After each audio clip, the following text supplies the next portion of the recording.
to the Extra Point Podcast on the MBL Network. The number one league on Xbox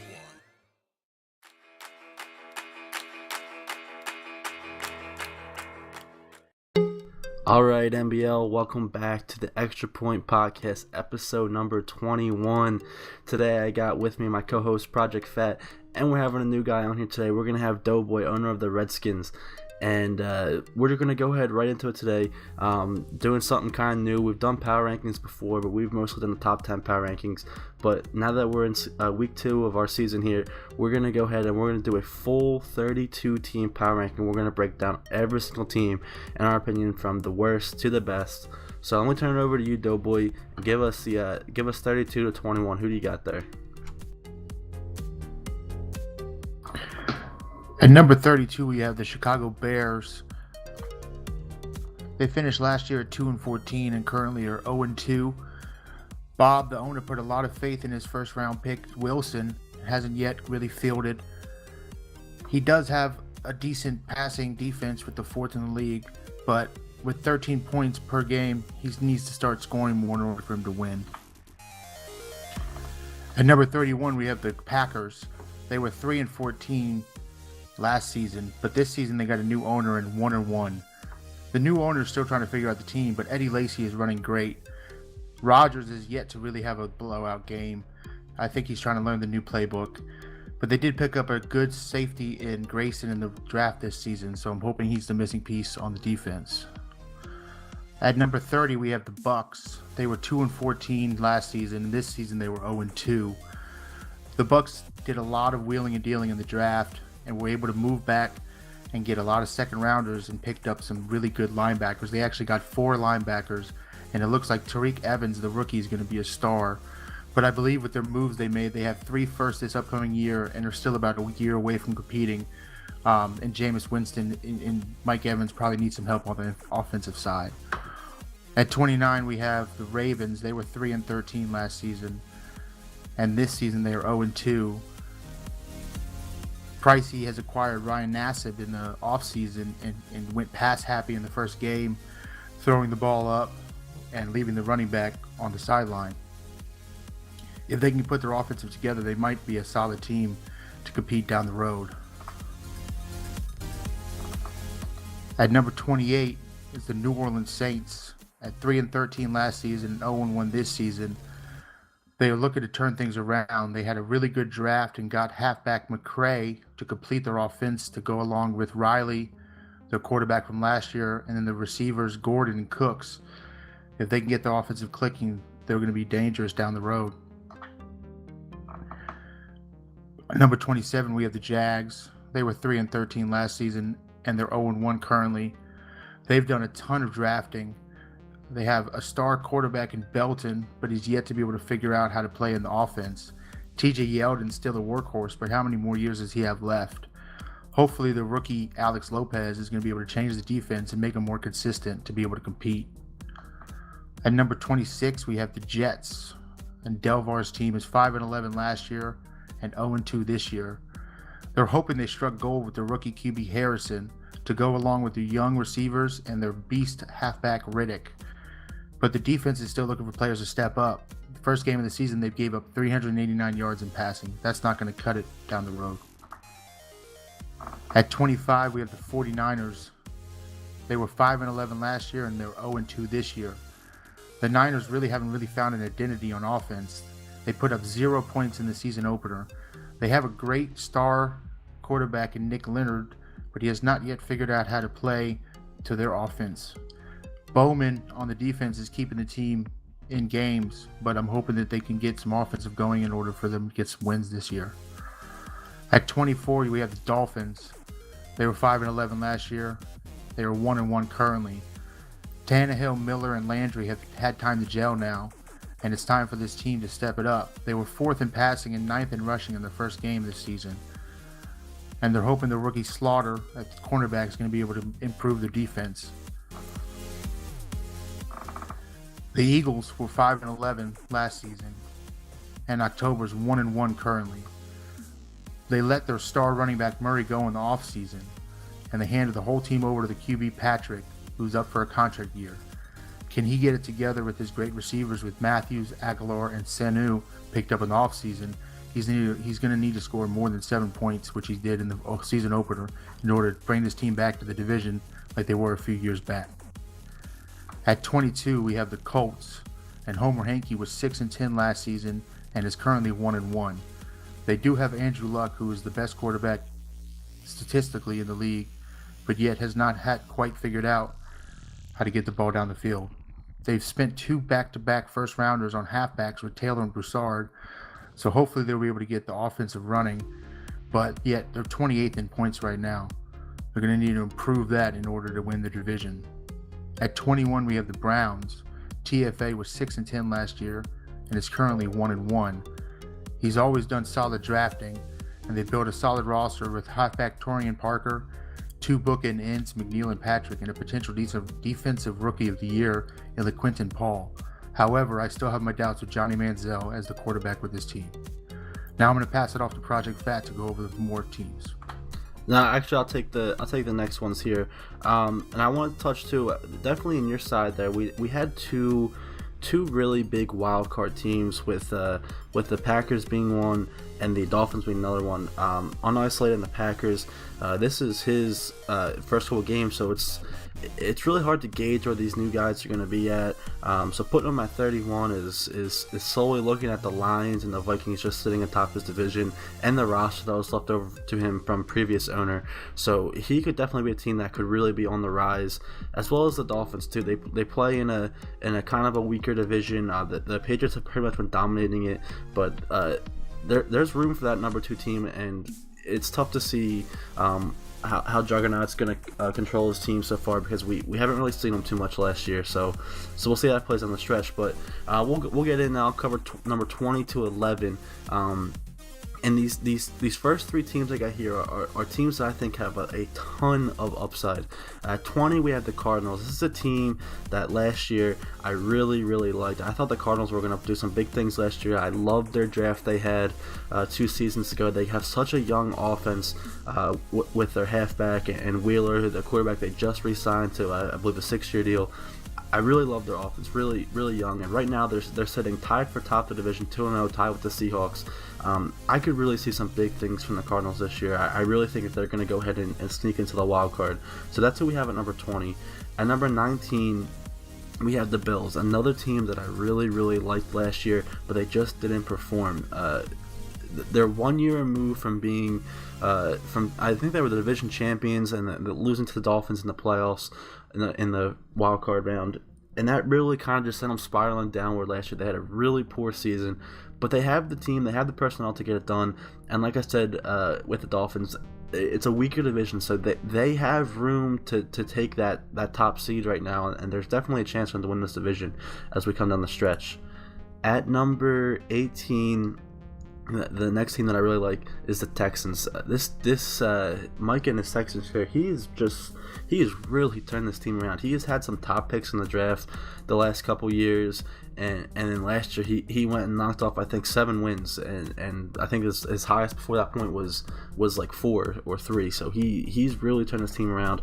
His top draft picks have really played well for him, and they've been performing to the level that they were expected to be.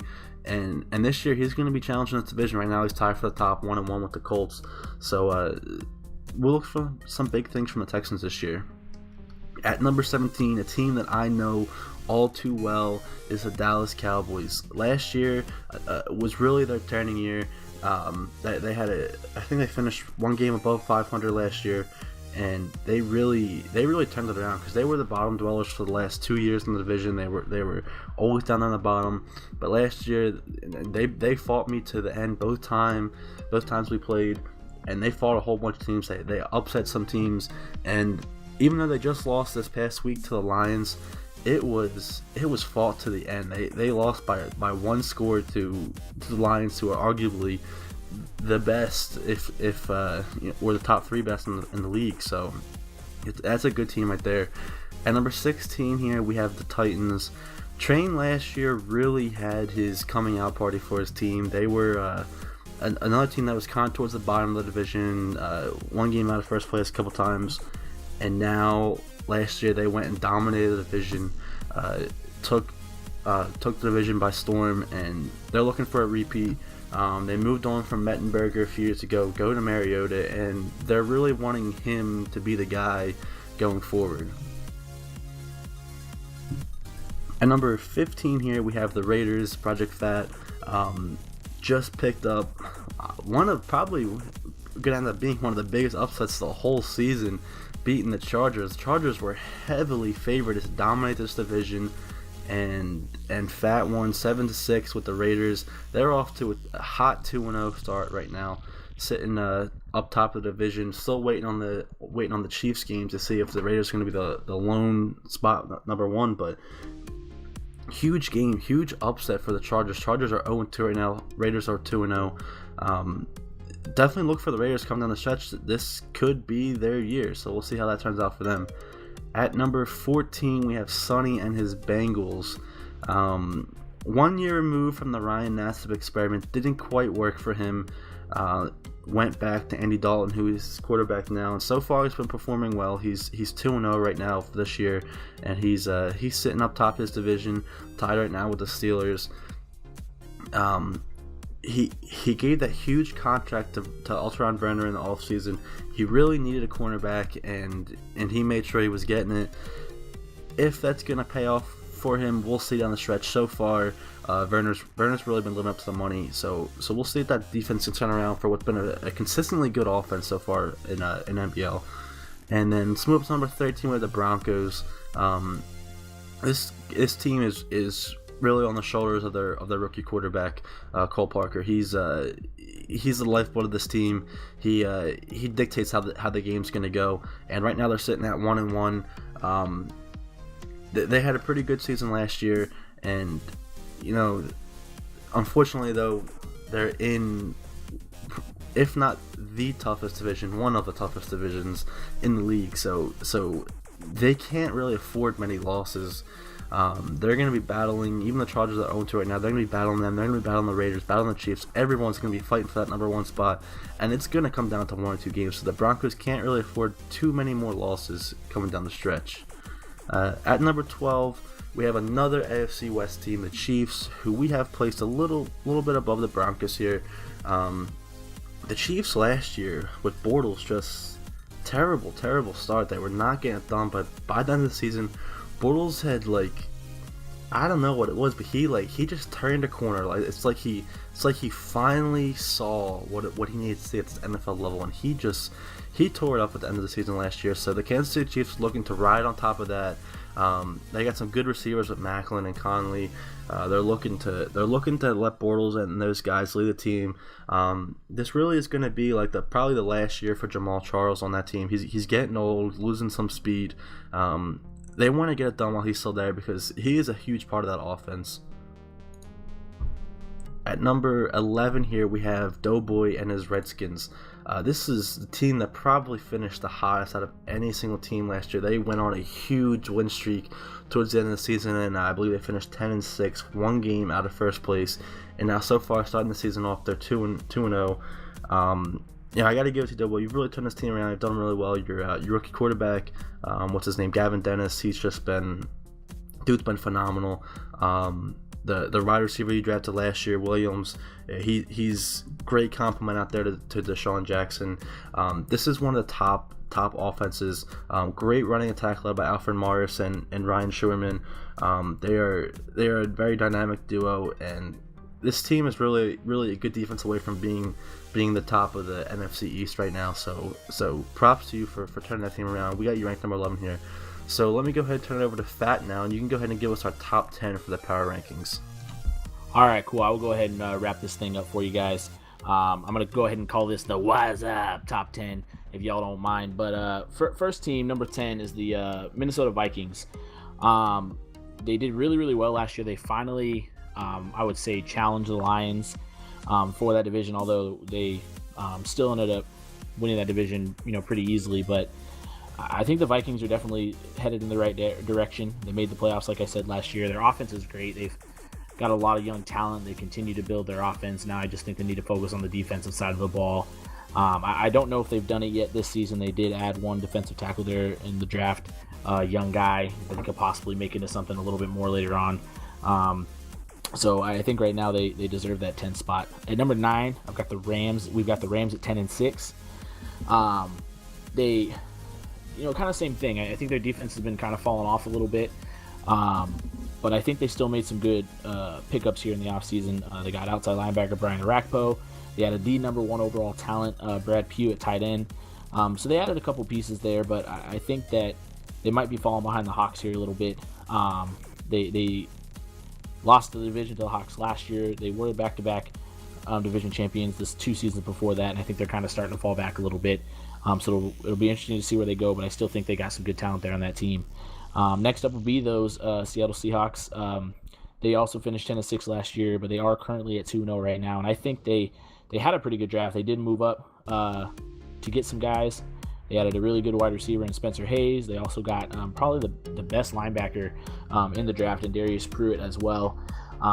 So once again, those Hawks they identified what their needs were, and they brought in some young, fresh blood that I think will truly help that team.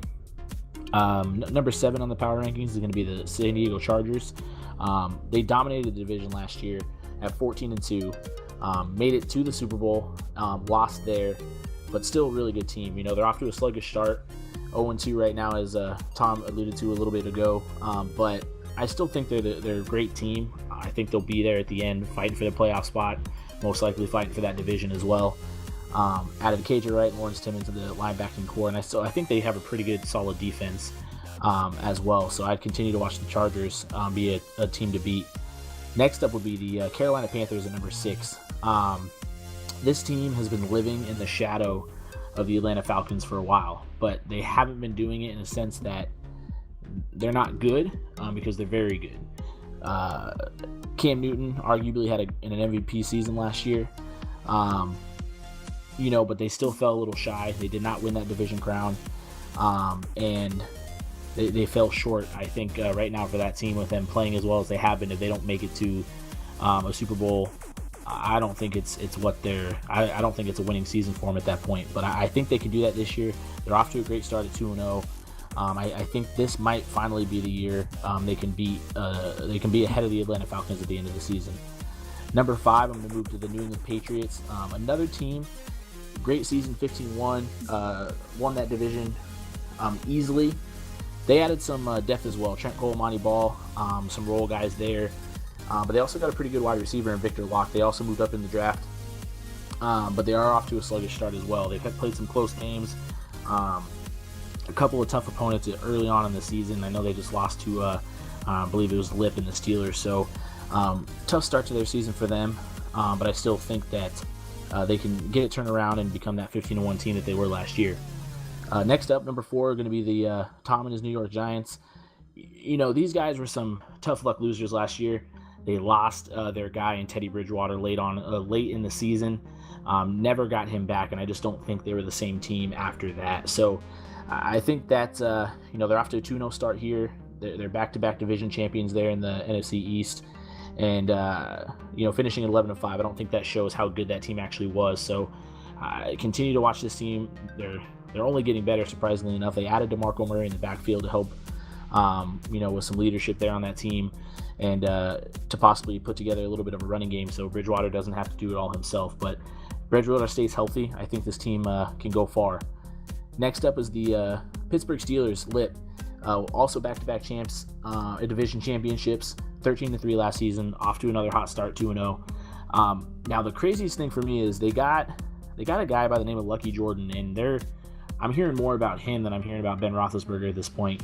Roethlisberger he will not most likely be a Steeler at the end of the season. He's most likely going to retire, and they took a chance on Lucky Jordan in the draft this year, and he's paid off. He looks, like a great quarterback for the future for this team. So continue to watch that team, and like I said, these guys keep getting better. Great defense there in Pittsburgh. Number 2 are the Detroit Lions, Bomber. I don't know what else to say about this guy. He doesn't have many holes. Still doesn't have holes. 4 feet for that division there. Hasn't really had a challenge, but he did add Charles Johnson, some more depth there on that defensive line as well. They're 1-1 currently. They had a tough week 1 loss against the Atlanta Falcons. but still a great team there in Detroit. And then, of course, number 1, the Atlanta Falcons, your defending Super Bowl champion. They've also been 4P division crowned as well. And they did some pretty good things in the offseason as well. They added Tom Bahali, another thing. It was kind of a trend this year.